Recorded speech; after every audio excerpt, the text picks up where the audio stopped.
امریکی ریاست new Jersey کے گورنر کرس کرسٹی اپنی صاف گوئی کے لیے پہچانے جاتے ہیں اور صدارتی نامزدگی کی دوڑ میں نہ اترنے کا اعلان بھی یہی ثابت کرتا ہے۔ New Jersey, whether you like it or not, you're stuck with me. Chris Christie کے مطابق انہوں نے یہ فیصلہ بہت سوچ سمجھ کر کیا ہے۔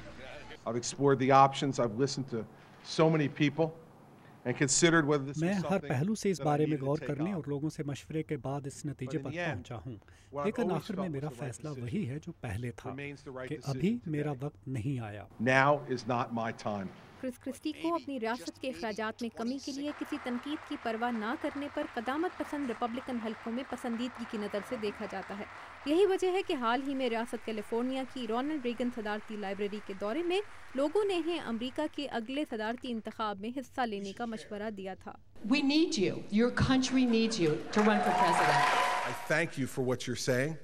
کرس کرسٹی کی جانب سے ریپبلکن صدارتی نامزدگی کی دوڑ سے باہر رہنے کا اعلان امریکی اخبار واشنگٹن پوسٹ اور ٹی وی چینل ABC کے سروے کے بعد آیا ہے، جس کے مطابق ریپبلکن پارٹی کے ایک اور متوقع امیدوار اور ٹیکساس کے گورنر رک پیری کی مقبولیت ریاست میساچوسیٹس کے سابق گورنر مٹ رامنی سے کم ہو گئی ہے، جبکہ ایک غیر معروف کاروباری شخصیت ہرمن کین کی مقبولیت رک پیری کے برابر آ گئی ہے۔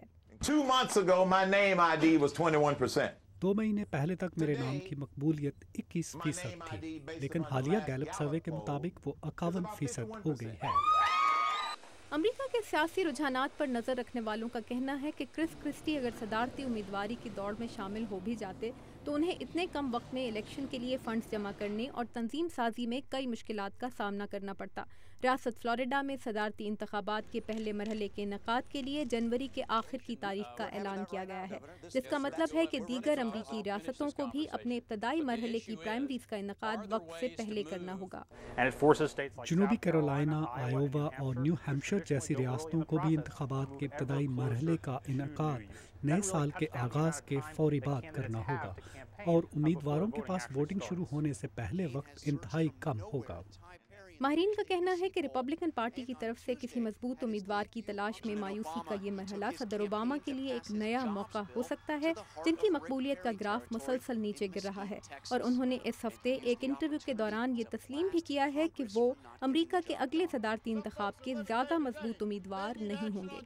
جم ملون کے ساتھ تابندہ نعیم، اردو VOA۔